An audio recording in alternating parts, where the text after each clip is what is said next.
What's up, everybody? Welcome to Hardtail Party. Today we're getting experimental and we're testing a hardtail, softtail, and full suspension on the same trail.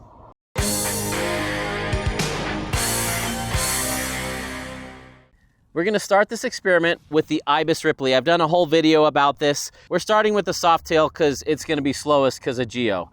Now, this is not an apples to apples comparison. We've got rim brakes, no dropper, a size too big, but we're going to do it anyway because I always learn something on these experimental videos. Check out this killer chainstay. It's like 4 mil thick. It's aluminum. I've got more details on this on my first look video. I'll link to that, but man, this thing is too cool. No pivots, no suspension really. We've got an elastomer up here, which is like rubber / plastic, and it gives just a little, and you could swap these out for different shapes and sizes based on your weight and how active you wanted it to be. But what a simple machine. I love simple machines. All right, here we go. It's pretty funny. I was talking to my friend Dave about this bike, and he says, well, that's just like the new gravel bikes. They're building softtails too, and it's pretty funny how we're coming full circle, how gravel bikes are a lot like mountain bikes from the early 2000s. Ooh, missing my dropper already. This is a little bit chunky. So geo is not even going to compare. This is a 2001 model, 21 years older than the other bikes that I'll be on. But you know what? The softtail thing, there's something to it. It takes some of the sting out. We're running tubes, we're running rim brakes, 26-inch tires, and guess what? I'm still smiling. And that's what this channel's all about, is having fun on a bike. Yeah, sometimes we geek out on all the details and nitpick over the littlest things. That's my job as a bike reviewer. But in the end, it all comes down to just having fun. And I'm having fun today. I just have to go slower because steeper head angle. I actually think the brakes are okay. I don't get going fast enough to where I need disc brakes on this thing. Oh man, I'm missing the dropper most and my wide handlebars. The head angle I could get used to, but brakes are fine. But I'm not exactly charging it out here. And these little Kenda Small Block 8 knobby, tiny little knobbies on them. It's so fun. Kind of reminds me when we had the $300 bike challenge with my buddies. Except this is not a $300 bike. Okay, so on these bumps, you don't feel the rear end. The rear end's not tracking like a full suspension. It's just taking that occasional harsh hit out and muting it just a little. So this feels way more like a hardtail than a full suspension. Man, this old Fox 32 feels great. Yeah, it's interesting because the front end of the frame feels like an aluminum frame. Feels light and stiff, but the back end feels soft. And soft is a better word than, soft / compliant. It doesn't feel like there's any suspension back there. It just feels like, whew, that was spicy. Yeah, it just deadens the hits a little bit more. So I'm running 35 PSI on 2.1s. And the narrower your tire, the more tire pressure you have to run. When I'm on like 2.6s or 2.8s, I'm running closer to 14, 15 PSI. These don't feel rock hard despite being at 35 PSI because they're so narrow. Man, this thing climbs like a quick hardtail. This thing is light. Oh, what a joy though. This is so cool to be able to ride a 20-year-old softtail on my local trails. This is about as chunky as I'd ever want to take this bike on, but it'll do it. I mean, this is what we all rode in Moab in 2001. Stuff like this. I remember my first time riding Slick Rock Trail and Gooseberry Mesa in 2000. Just makes me smile. All All right, let's see if we can get this climb. These Chris King hubs are gonna help. Oh, I just reached for the dropper. Oh no, that's not happening. I reached for the dropper, but it was the front shifter. Oh man. It's funny how over the front you are with this long stem and the steep head angle. I feel like my hands are about over the front axle or just barely right behind it. So on stuff like this, it's a smooth little ride. Here, a little bit of chain slap on it that we could easily fix with some mastic tape, but it's just smooth, but it's still got that zippiness of a hardtail. So one thing I've been telling my patrons when we're talking about bikes is a hardtail on the right trail feels like a roller coaster. A stiff hardtail feels like a metal roller coaster that's bumpy, and a smooth hardtail feels like a good old wooden roller coaster from the 50s. It's smoother. And a full suspension feels more like a magic carpet. Obviously, I'm overgeneralizing here, but some people want to feel locked in and railing trails. And if they're not too bumpy, I think a hardtail is perfect for that.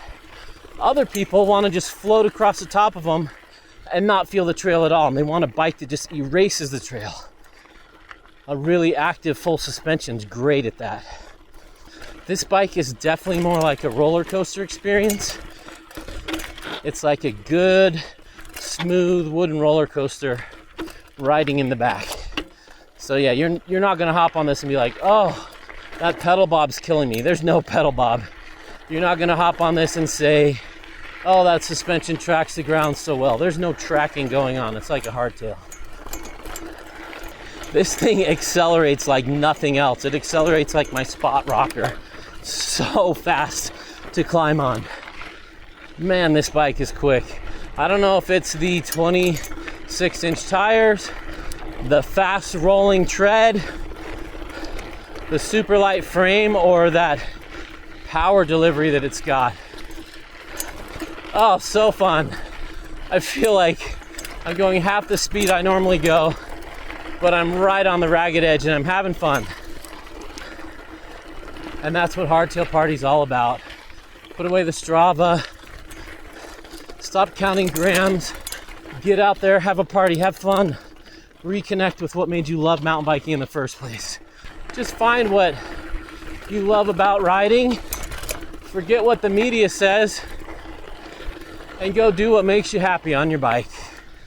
And this channel's a reminder to do that. Woo! It's got short chain stays, but you're so over the front, I can't get it to manual at all. I want one with modern Geo now. It'd be a blast. Yeah, it's just taken out maybe 10 or 15% of harsh bumps. It mutes them a little. But it still retains all the great characteristics of a hardtail. If this was my bike, I'd put taller rise bars with a shorter stem. And that's about it. This thing is so cool. And the parts are so solid. This old Paul and Chris King stuff feels brand new 20 years later and feels every bit as solid as modern stuff now. What an absolute joy. Thank you, Ibis, for letting me borrow your museum piece and take it on this test. Now let's go hop on a hardtail, my modern binary Maniac, and see how it compares to this. All right, now we're ready for round two. We're on board my binary Maniac, my main bike, the one I designed. Very modern hardtail. We got 29x26 tires on a 40i rim with low pressure. I think we're gonna go a little faster. And we got 130 mil travel. I don't know what was on the Ripley. I think it was closer to 100. All right, let's see if modern Geo, a compliant titanium frame and big tires and a big fork make much of a difference. A lot more confident. Boy, getting that seat out of the way is nice. It's so funny, this thing feels like a monster truck. It's crazy how wide the bars feel. That is too funny. And these are only 760s. Ooh, I think this is actually a little bit softer. We'll have to see. Oh, I can feel how slack the head angle is. That's too funny. Okay, brain, get back used to this. I'm way more over the front intentionally. This doesn't have that uber lightweight, zippy feeling. Part of that's the tires. Man, I have so much more traction. I like my 165 short cranks. Man, it's like a totally different sport. This bike's still probably faster on the climbs, but the other one felt faster. Probably because it was right on the edge of control. Man, this thing feels super slack right now. Woo! Way more playful than the other one.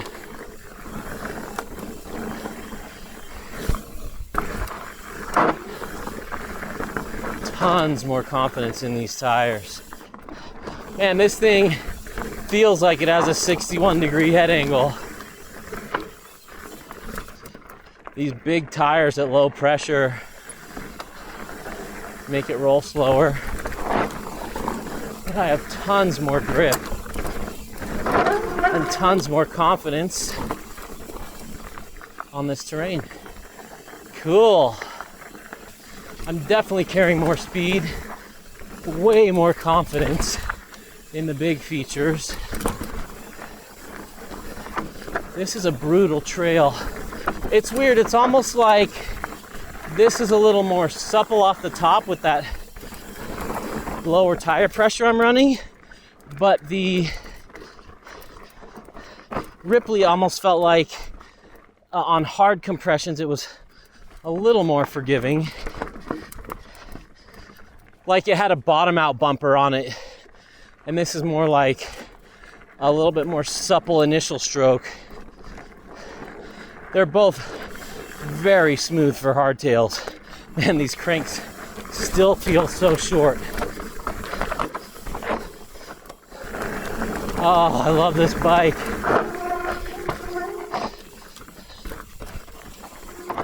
All right, let's see if I can clean the climb here. I better be able to. Oh yeah. Even though it's longer and slacker, more capable. You feel that steep seat angle, the short cranks, wide bars, slacker head angle. This is such a special bike. But man, if you're coming off a 21-year-old bike and getting on something modern, it's gonna feel so foreign to you. Oop, just had a rim strike there. On the back wheel, manualed into a brick size right angle rock. These NBM 640s take a bit of a beating, and they haven't pinch flatted on me yet. This bike definitely wants to charge. Yeah, this is more at home over 15 miles an hour, where the Ripley was more at home under 15 miles an hour. So right now, the Ripley was actually a little more exciting, a little more lively, a little more fun. But when we pick up speed, I'll take this any day. This goes to show how much bikes have changed. I think some people that ordered these, if you haven't been on a modern bike in the last 5 years, it can take some real adjustment to learn how to ride this. Maybe even some coaching. But man, once you do, oh, there was a really hard one. That sounded like something that would crack a rim. I'm gonna have to take a look at that. I didn't even see the bump. I'm probably running 17 PSI in the rear, probably like 13 in the front. The front is super soft right now. I don't think I'm losing air. I think that rim, the guys at Envy said these rims are noisy. So they sound like you're braking them, but you're not. Oh, what a dream. You can feel the front wheels really way out in front of you on this. so you can get way over the front without worrying about going over the bars. All right, still holding air. Let's see how this higher speed 20-mile-an-hour stuff does. Now with the slacker head angle, it's a little more lethargic in the steering, but at speed, that's what you want. You don't want rapid steering changes at this speed, so this feels really good. It's hard to tell if this is more compliant or not. I feel like the Ripley is a little more forgiving on hard hits where the tire just has nothing left to give. But I feel like, yeah, these tires are giving me a smoother ride, except for big compressions and big hits. Woo! Way better traction on this. Way better braking. Way more fun to play around on. Woo! Just a totally different riding style. Both are fun for different reasons. This one you have to steer with your feet. The other one was pretty tough to steer with your feet. Yeah. Oh, I love this bike. It's a shredder. It wants to go fast. It's almost too slack. I think I need a little more pressure in the back for this trail. Oh, this is fun. So yeah, this has more soft initial stroke, whereas the Softail had a softer bottom out, like slam. Very interesting. Here we go, round 3 on the full suspension. This is a Banshee Spitfire setup mullet with a 140 fork. I just put new rotors on and they're not fully bedded in yet, so this might be my fastest run yet.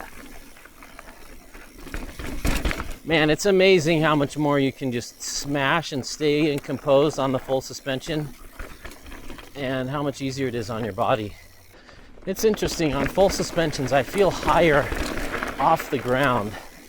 I feel like my bottom bracket's higher, and they usually are because, you know, they've got to account for the suspension sagging, but I feel a little more on the bike than in the bike on a lot of full suspensions.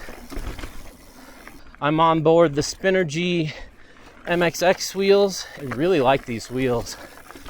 They're smooth, they have pretty good engagement, they're quiet, and they're soft feeling.